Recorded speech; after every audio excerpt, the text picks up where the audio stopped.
इस बुक को पढ़ना बिल्कुल इंस्टाग्राम पे रील देखने जैसा है, क्योंकि इसमें एक एक चैप्टर बस एक एक पेज का। यानी कि कल तुम सुबह उठे और तुमने अपने साथ साथ इस बुक को भी उठाया और पढ़ना शुरू किया और फिर 2 मिनट में एक चैप्टर खत्म। फिर दूसरा चैप्टर दिखता है, वो भी इतना छोटा कि मन में आता है कि इतना सही तो है, पढ़ लेता हूँ ना, जैसे रील देखते वक्त होता है ना, वैसा ही इस पूरी बुक में शर्मा जी ने, नहीं ये वाले नहीं, ये वाले रोबिन शर्मा, तो रोबिन भैया हमको इस पूरी बुक में यही बताते हैं कि हमें अपने दिन को इतना फीके तरीके से नहीं जीना चाहिए, फुलफिलमेंट के साथ जीना चाहिए। ये वर्ड जो अभी तुम्हारे एक कान में घुसा और दूसरे कान से निकल गया, fulfilment. What is fulfilment? Fulfilment का मतलब एक एक सेकंड को पूरी तरह से जीना, हर लम्हे को ऐसे जियो कि रात को सोते वक्त तुमको सिर्फ एक ही गाना याद आए।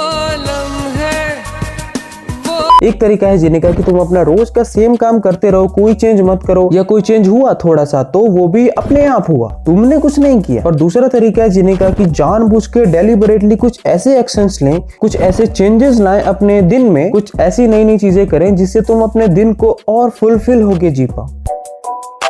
जैसे तुम अपने फोन से परेशान हो, तुमको दिख रहा है कि दिन में सारा का सारा टाइम फोन में फालतू चीजें देखने में ही चला जाता है, एक वीडियो चलाता हूँ और 4 से 5 घंटे 8 घंटे निकल जाते हैं, पता ही नहीं चलता। तो इसके लिए तुम 3 दिन का फोन फास्ट रख सकते हो और उस 3 दिन के एक्सपीरियंस को फील कर सकते हो। उन 3 दिनों में जैसा तुम्हें फील हुआ, जो भी तुमको इनसाइट्स आई, वो सब एक पेपर पे तुम लिख सकते हो। कभी करके देखना यार कि बिना फोन के कुछ दिन रहने पे आखिर लगता कैसा है। कभी किया ही नहीं ना हमने ये। डेली हम अपने लिए कोई चैलेंज रख सकते हैं, कुछ ऐसी चीजें कर सकते हैं जो बहुत सिंपल है पर हमने आज तक कभी की नहीं। जैसे अगर अपना सारा टाइम सिर्फ एक ही बुक को दें तो उस बुक को कितनी देर में खत्म किया जा सकता है? मतलब 25 मिनट पढ़ा 10 मिनट रेस्ट, 25 मिनट पढ़ा 10 मिनट रेस्ट, ऐसे पूरा दिन। या फिर पूरा दिन बिना खाए बिना पिए एक ही जगह पर बैठे तो कैसा फील होता है? ऐसी कई इंटरेस्टिंग सी चीजें होती हैं करने को। ऐसी चीजें करने से हमारी अवेयरनेस बहुत बढ़ती है कि ये करूं तो क्या होगा, इतनी देर तक करूं तो क्या होगा। तो इसी तरह की बहुत सारी छोटी छोटी पॉजिटिव चीजें शर्मा जी ने बताई है करने को इस बुक में, जिसको अगर हम फॉलो करेंगे तो क्वालिटी तो बढ़ेगी अपने दिन की, वो तो ऑब्वियस है। ये पूरी बुक अपने दिन की क्वालिटी बढ़ाने पर ही तो है। पूरी बुक में 101 बातें बताई गई हैं और तुम अभी देखने वाले हो इस बुक की 5 bestest advice, which is according to me. Number 1, bless your money. इसका मतलब अपने पैसों को आशीर्वाद देना बिल्कुल नहीं है। सुनो, शर्मा जी अपनी इस बुक में अपने एक चैप्टर में किसी और की बुक की एक चैप्टर की एक लाइन लिखते हैं, When you spend your money out, remember always to bless it. For example, अगर हम सब्जी खरीदने भी जाते हैं, वैसे मैं तो नहीं जाता, मेरी मम्मी जाती है, मुझे तो कुछ सब्जियों के नाम भी नहीं पता। अगर हम किसी स्टोर में या किसी ठेले वाले से सब्जी भी खरीदते हैं तो जब हम उसे पे करें तो साइलेंटली उधर उसके हाथ पांव मत जोड़ने लग जाना। Silently bless all those people जिन्होंने वो सब्जी हम तक पहुंचाने में मदद की है, उस किसान को जिसने वो सब्जी उगाई थी, और वो दुकान वाला who has stocked it. If you are parent और आप अपने लौंडे की मतलब अपने बच्चे की फीस दे रहे हैं, then why not give a silent appreciation to all the teachers who are spending their days shaping the mind of your kid. ये करने से 2 फायदे हुए, अवेयरनेस बढ़ी और हमको अंदर से अच्छा फील हुआ। और जब अच्छा फील होता है तो कुछ भी करने में मजा आता है। मतलब अल्टीमेटली ये हम अपने लिए ही कर रहे हैं ताकि हमें अच्छा फील हो। एक भिखारी को पैसे देने से उसका फायदा हो ना हो, अपनी क्वालिटी बढ़ जाती है। नोट किया कभी?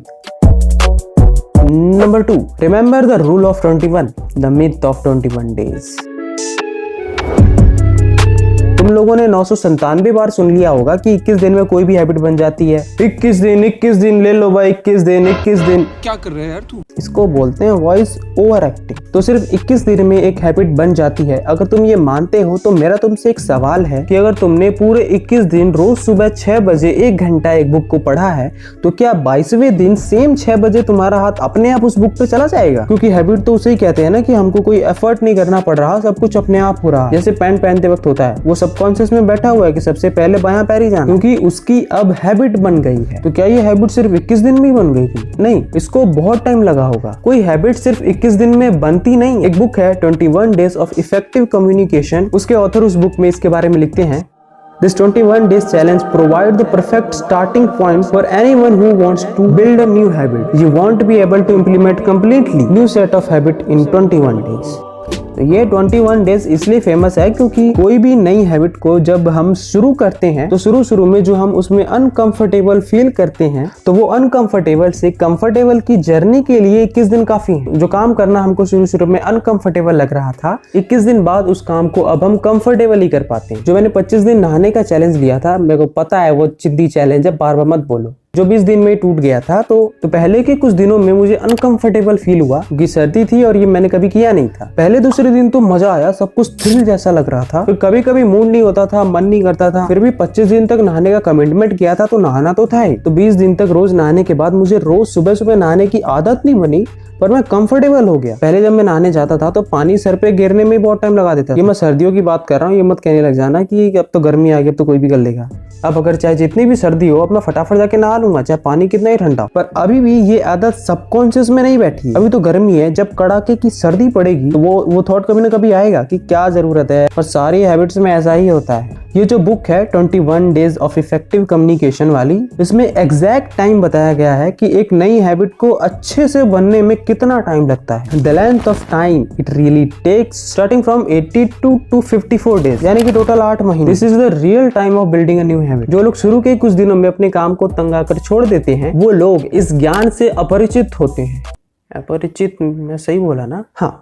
और जिनको ये पता होगा वो अनकंफर्टेबल वाली फीलिंग सह लेंगे। उनको पता है कि भैया शुरू में ये होता है। After all it's a first step to building a new habit. और मेरे हिसाब से जब हम वो अनवांटेड जॉब जो हम कई महीनों से सालों से डेली रोज 8 घंटे कर रहे हैं, तो जब उस अनवांटेड काम का टॉर्चर हम रोज इतने टाइम तक सह सकते हैं, जो काम करना हमें पसंद नहीं है, तो एक काम जो हमें पसंद है, जो हमारे लिए हमारी सेल्फ ग्रोथ के लिए अच्छा है, तो उसका टॉर्चर हम क्यों नहीं सह सकते। जब मन ना होते हुए भी हम अपने काम पे जबरदस्ती जाते हैं जिसमें कोई सेल्फ ग्रोथ नहीं है, तो उस काम को जबरदस्ती करने में क्या दिक्कत है जिसमें सेल्फ ग्रोथ है। जैसे कोई बुक पढ़ना, सम पीपल से कि मैं आधे घंटे से ज्यादा बुक नहीं पढ़ सकता, मेरा मन नहीं करता, मैं बोर हो जाता हूँ। तो यहाँ जबरदस्ती करो ना। जॉब पे तो हम जबरदस्ती रोज सुबह चले जाते हैं, लेकिन जबरदस्ती बुक नहीं पढ़ सकते जिसमें रियल लर्निंग है।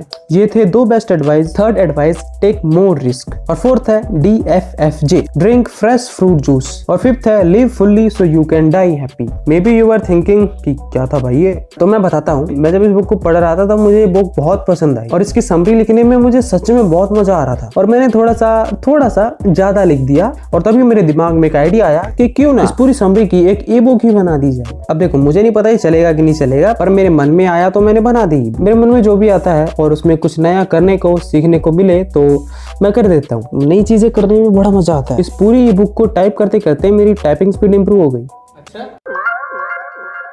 आ जाओ फिर कंपटीशन करते हैं। मैंने कहा इम्प्रूव हुई है, फास्ट नहीं हुई है। कंपटीशन करते हैं। तो ये ई बुक इंग्लिश में लिखी है मैंने, और इसी वजह से शायद इस वीडियो के इंग्लिश सबटाइटल भी हैं। चेक करो होंगे, अगर नहीं है तो कुछ दिनों में आ जाएंगे। तो जो लोग मेरी पहली बेटा बुक नहीं ई बुक बोलो। हाँ वही पढ़ना चाहते हैं तो उस बुक की PDF की लिंक कमेंट में पिन है। प्लीज पढ़ के बताना यार कि कैसे लिखी है। पहली बार लिखी है। यू आर फ्री टू जज मी। 17-18 पेज ही हैं, बस 1-2 घंटे में पढ़ लोगे। प्लीज पढ़ने के बाद Amazon पे रिव्यू जरूर दे देना। Amazon पे यही टाइटल सर्च करोगे वो ये ई बुक आ जाएगी, तो प्लीज रिव्यू जरूर देना। जैसे इस वीडियो पे कमेंट करोगे ना, वैसे ही।